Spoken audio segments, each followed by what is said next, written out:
내 이름은 박순자, 올해 72이다.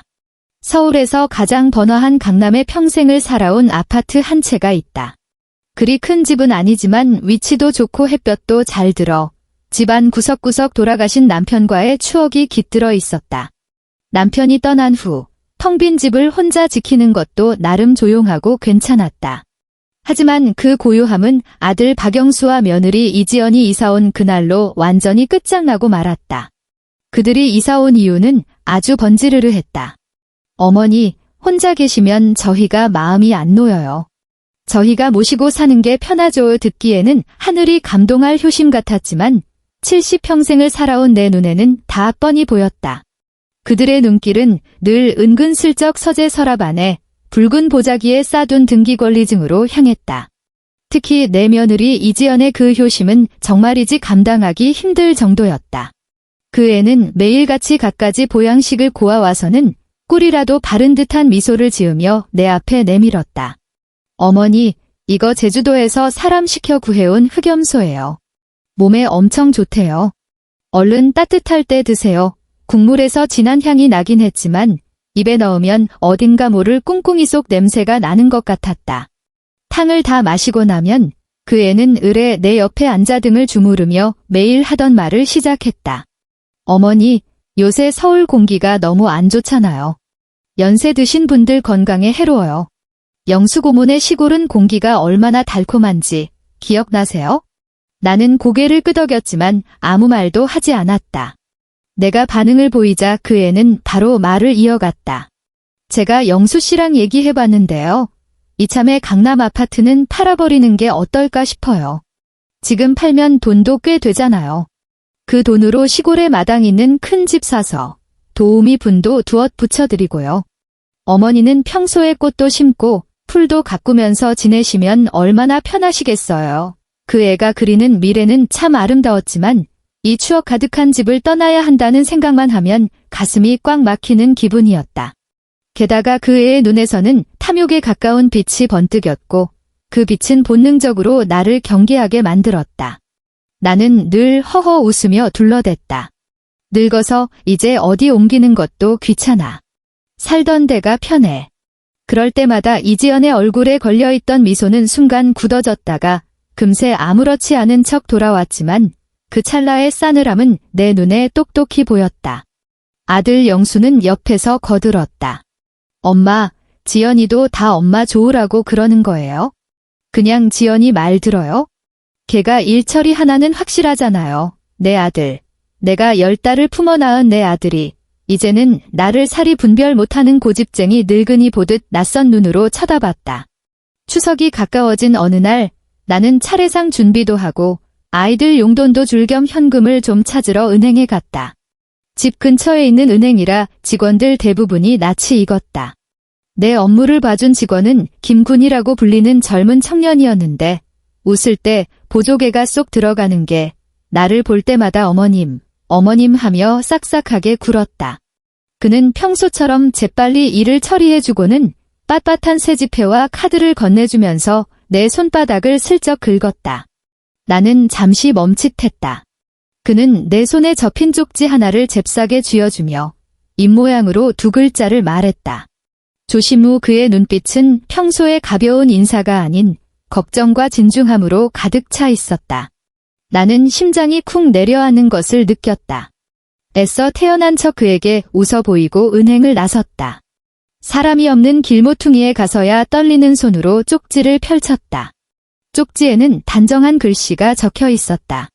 어머님, 며느님이 지난주에 오셔서 어머님 명의의 모든 정기예금과 연금 계좌 총액을 조회하는 업무에 대해 문의하셨습니다. 그리고 연세 드신 분들 부동산 명의 이전 간소화 절차에 대해서도 자세히 물어보셨어요. 어머님이 연세가 많아 기억력이 안 좋으셔서 본인이 통합 관리를 해드리겠다고 하더군요. 조심하셔야 할 것 같습니다. 쪽지를 다 읽고 나니 눈앞이 핑 돌았다. 간신히 벽을 붙잡고 서야 했다. 햇살은 따스했지만 몸에는 조금의 온기도 느껴지지 않았다. 내 모든 정기예금 통장들. 그건 남편과 내가 평생을 아끼고 아껴 모은 노후 자금이었다. 그리고 매달 꼬박꼬박 들어오는 내 연금까지 그들이 벌써 이런 것들에 손을 대려 하고 있었던 것이다. 통합관리는 무슨. 내 돈을 전부 자기들 손에 넣으려는 속셈이 뻔했다. 게다가 그 간소화 절차라니.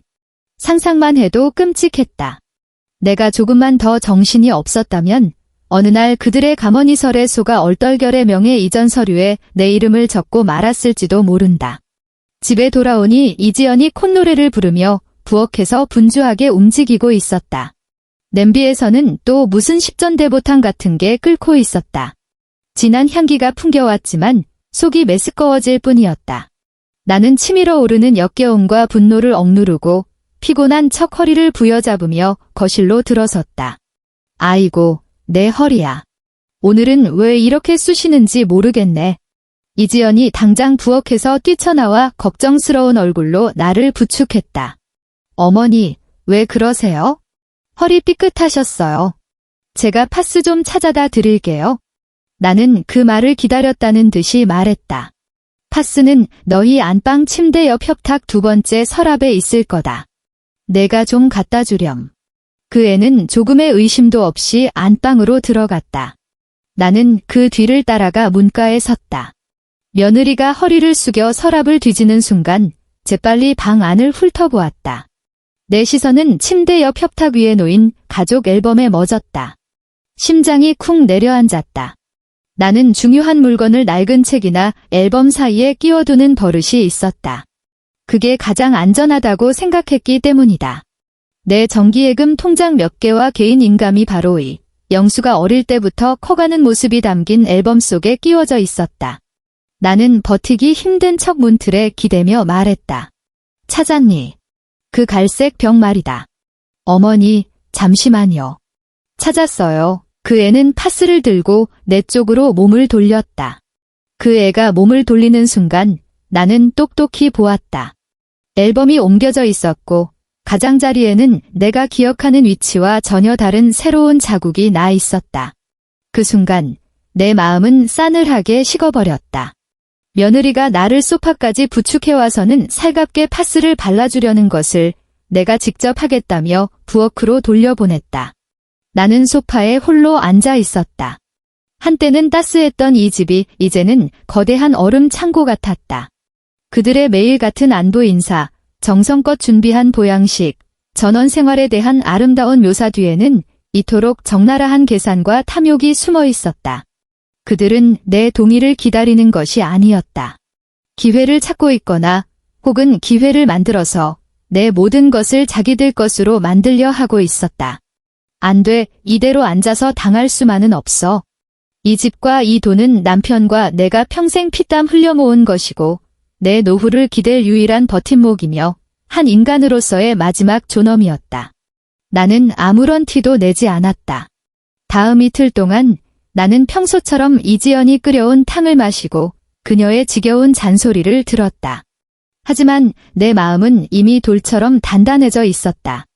나는 오랜만에 만나는 친구들을 좀 만나고 오겠다며 곱게 차려입고 집을 나섰다. 하지만 내가 향한 곳은 카페가 아니라 오랫동안 알고 지낸 변호사 사무실이었다. 최 변호사님, 나는 단도직입적으로 말했다. 신탁을 하나 설정하고 싶습니다. 수혜자는 저 혼자고요. 이어서 나는 강남에서 가장 유명한 부동산 중개인인 김 사장에게 전화를 걸었다. 김 사장님, 박순자입니다. 제 강남 아파트를 팔려고 합니다. 당장 최대한 빠른 속도로요. 가격은 시세보다 조금 낮아도 괜찮습니다. 조건은 단 하나, 즉시 전액 현금으로 지불할 수 있는 매수자여야 합니다. 전화기 너머의 김 사장은 조금 놀란 듯 했지만 이내 프로답게 답했다. 박 여사님, 걱정 마십시오. 그 위치의 아파트는 팔 걱정이 없습니다. 바로 알아보겠습니다. 전화를 끊고 쉴 새 없이 오가는 인파로 가득한 서울 거리에 서서 깊은 숨을 내쉬었다. 공기는 여전히 탁했지만 머리는 그 어느 때보다 맑았다. 전쟁은 이미 시작되었고 나는 나 자신을 위해 마지막 순간까지 싸워야만 했다. 추석 당일, 날이 채 밝기도 전에 이지연이 내 방문을 두드렸다. 그 목소리에는 짜증 섞인 재촉이 묻어 있었다. 어머니, 준비 다 되셨어요? 지금 출발 안 하면 길 막혀서 큰일 나요. 나는 천천히 옷을 입고 방을 나섰다. 아들 영수는 이미 차를 아래에 대기시켜 놓았고 이지연은 조수석에 앉아 룸미러로 나를 힐끗 쳐다볼 뿐이었다.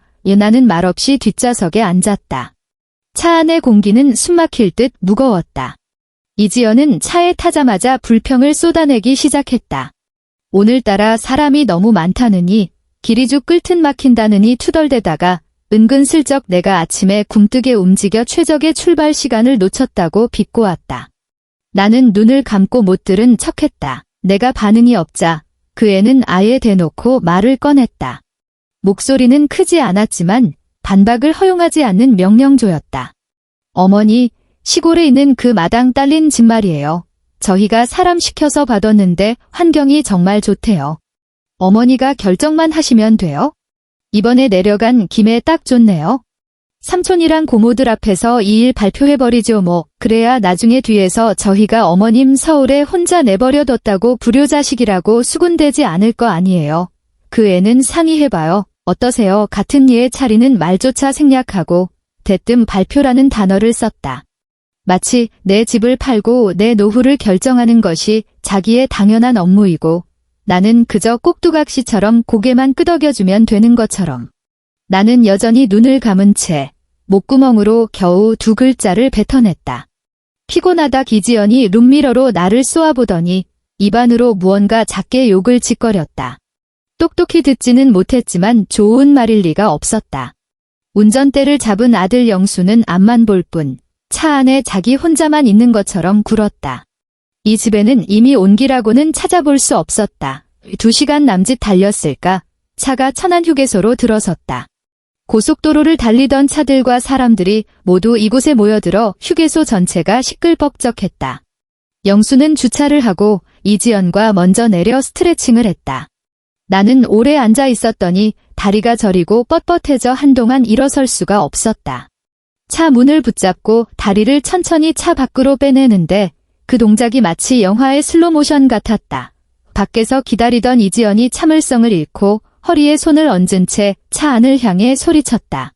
어머니, 좀 빨리빨리 하세요. 화장실 한 번 가는데 얼마나 걸리는 거예요? 휴게소 사람들 전부 어머니만 기다리는 줄 아세요. 그 날카로운 목소리에 주변 사람들이 우리 쪽을 쳐다봤다. 나는 창피함에 더욱 허둥댔다. 바로 그때 기다리다 못한 이지연이 쾅 하고 차 문을 열고는 몸을 쑥 들이밀었다. 내가 반응하기도 전에 종아리에 찌릿한 통증이 느껴졌다. 그 애가 뾰족 구두를 신은 발로 내 종아리를 가볍게 툭 찬 것이다. 힘이 세지는 않았지만 그 모욕감은 독을 바른 칼처럼 내 심장에 깊숙이 박혔다. 그녀는 내 귓가에 얼굴을 바싹대고 이를 갈며 악랄한 말을 내뱉었다. 이 늙은 게 뭘 꾸물거려. 우리 식구 다 같이 죽자는 거야. 뭐야. 그 발길질은 사실 다리에는 그리 아프지 않았다. 하지만 내 마음은 거대한 얼음 송곳에 꿰뚫린 것처럼 순식간에 산산조각 났고 그 구멍에서 뿜어져 나오는 한기에 온몸이 덜덜 떨렸다. 나를 더욱 절망케 한 것은 차 문 밖에 서 있던 아들 영수였다. 그는 이 모든 광경을 똑똑히 보았다. 하지만 그는 아내를 말리지도 조금의 분노나 놀라움을 내비치지도 않았다. 그는 그저 조용히 고개를 돌려 먼 산을 바라보는 척했다. 눈앞에서 벌어지는 모든 일이 자신과 상관없다는 듯이 그 순간 내 모든 망설임과 미련 그리고 마지막 한 조각의 환상마저 아들의 그 돌아선 옆모습과 함께 연기처럼 사라져버렸다. 나는 마침내 혼자 힘으로 차 문을 붙잡고 한 걸음 한 걸음 차에서 내려왔다. 이지연과 영수는 이미 저만치 앞서 걸어가고 있었다. 마치 다정한 부부처럼 뒤에 남은 나를 한 번도 돌아보지 않았다. 시끄러운 휴게소 인파 속에서 나는 버려진 외로운 영혼 같았다. 나는 간식 코너로 가 김이 모락모락 나는 호두과자 한 봉지를 샀다. 천안 휴게소의 가장 유명한 명물, 젊었을 적 남편과 이곳을 지날 때마다 그가 늘 사주던 것이었다. 나는 휴게 공간 벤치에 홀로 앉았다. 주변에는 오가는 여행객들의 웃음소리와 떠드는 소리가 가득했지만 마치 두꺼운 유리벽 너머의 소음처럼 내 귀에는 들리지 않았다. 나는 입안이 텁텁할 정도로 단 호두과자를 한 입 기계적으로 씹어 삼켰다. 마음은 이상하리만치 평온했다. 고여 썩어버린 물처럼 그런 평온함이었다. 수십 년간 남편과 함께한 추억, 아들이 어렸을 적 내 목에 올라타 어리광을 부리던 모습, 이지연이 갓 시집왔을 때의 그 공손하고 예에 바르던 얼굴이 주마등처럼 뇌리를 스쳐 지나갔다. 그리고 그 화면은 방금 전의 발길질과 아들의 싸늘한 옆얼굴에 멈춰섰다. 나는 주머니에서 낡은 폴더폰을 꺼냈다. 10년 넘게 써서 버튼의 숫자가 다 달아 보이지 않을 지경이었다.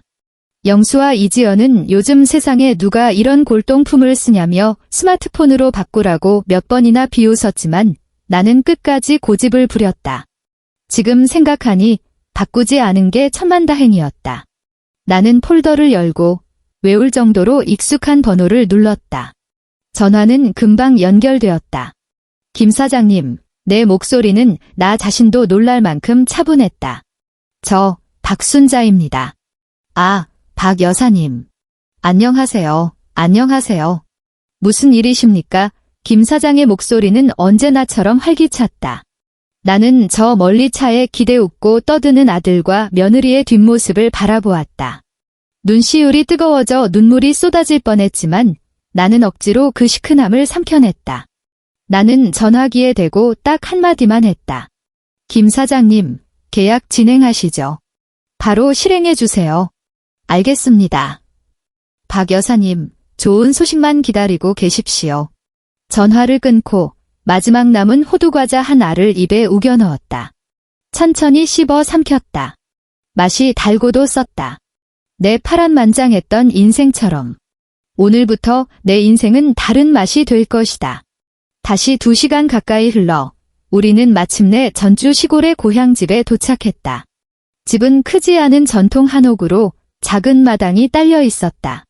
부모님이 남겨주신 유산이었다. 내 남동생 박정훈의 가족과 여동생 박미숙네 가족이 이미 먼저 와서 마당에서 차례 음식을 준비하느라 분주했다. 차가 멈춰 서기가 무섭게 휴게소에서 내게 악담을 퍼붓던 이지연이 순식간에 가면을 바꿨었다. 그녀는 거의 뛰다시피 뒷좌석으로 달려와 살갑게 문을 열어주며 온 마당에 다 들릴 만큼 과장된 목소리로 외쳤다. 어머니, 천천히요. 발밑 조심하세요.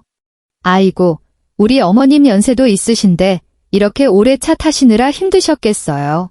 그녀는 그렇게 말하며 다정하게 내 팔짱을 꼈다. 그 태도와 표정만 보면 모르는 사람은 정말 그녀가 이 세상에서 가장 효심 깊은 효녀 심청이라도 되는 줄 알았을 것이다. 마치 방금 전 천안 휴게소에서 내게 발길질하며 늙은 것이라고 욕하던 여자는 헛개비였던 것처럼. 내 남동생과 여동생은 그 모습을 보고 흐뭇한 미소를 지었다.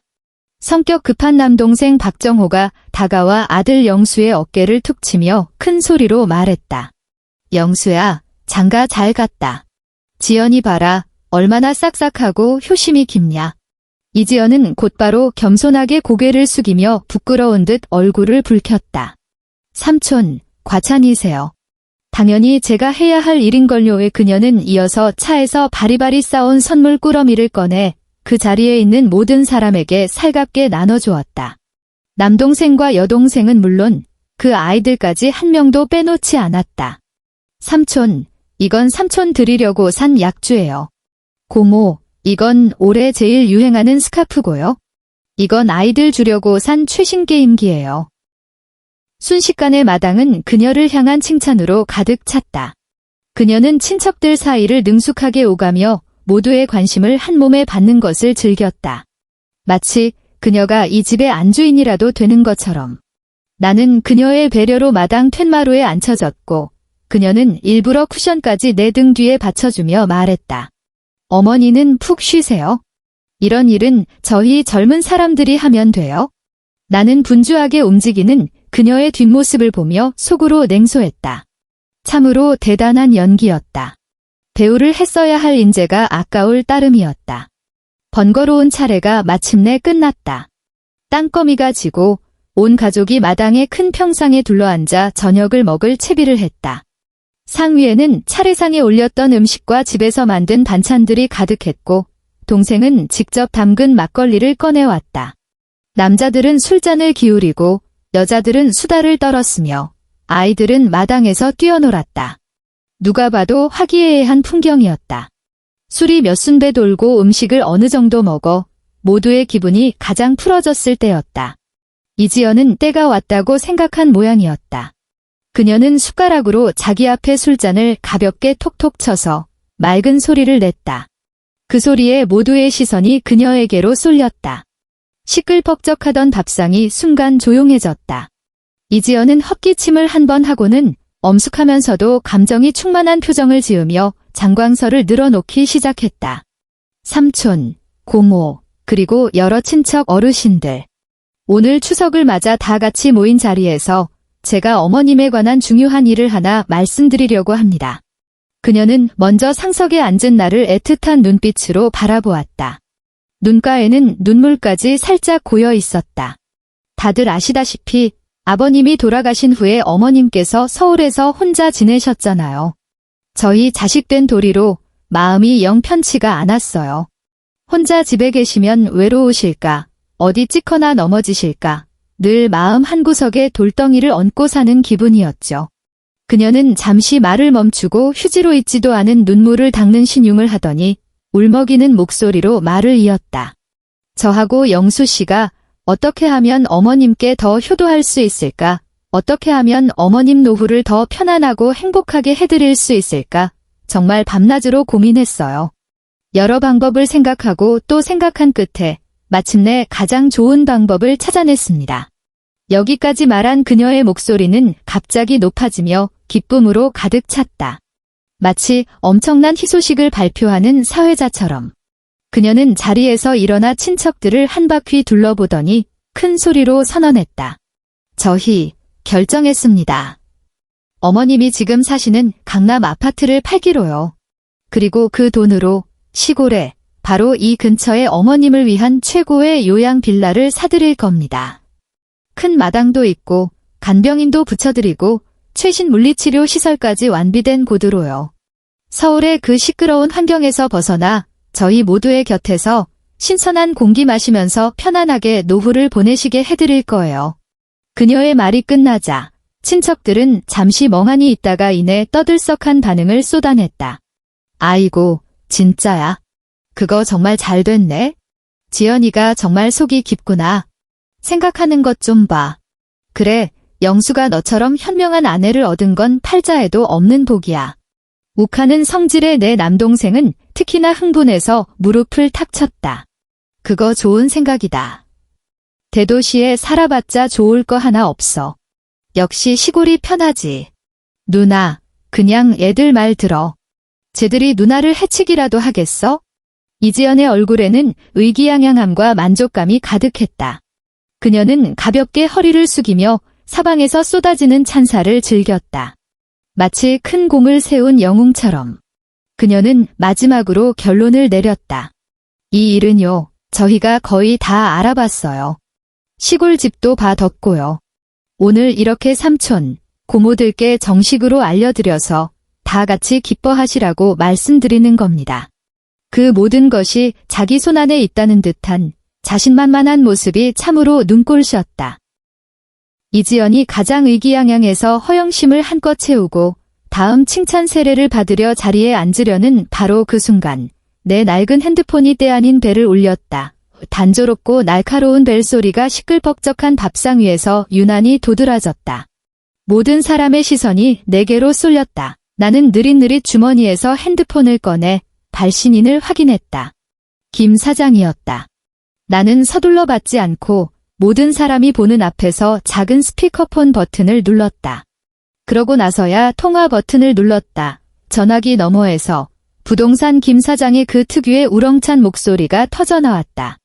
주체할 수 없는 흥분과 기쁨이 가득한 목소리였다. 박 여사님, 박순자 여사님 맞으시죠? 축하드립니다. 엄청난 희소식입니다. 여사님의 강남 아파트가 바로 방금 전에 정식으로 계약 체결되었습니다. 매수자분이 아주 시원시원하셔서 즉시 전액 현금으로 지불하셨습니다.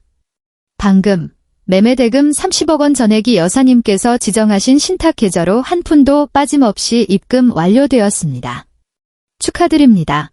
박 여사님, 김 사장의 말은 한 글자 한 글자가 거대한 벼락처럼 고요한 마당에 터져내렸다. 밥상에 앉은 모든 이들이 순간 숨을 멈췄다. 방금 전까지 시끌벅적하던 분위기는 마치 진공 상태가 된 듯했다. 모두가 동작을 멈췄다. 젓가락은 허공에 떠 있고 술잔은 입가에 멈춰 섰으며 표정은 얼굴에 그대로 굳어 있었다.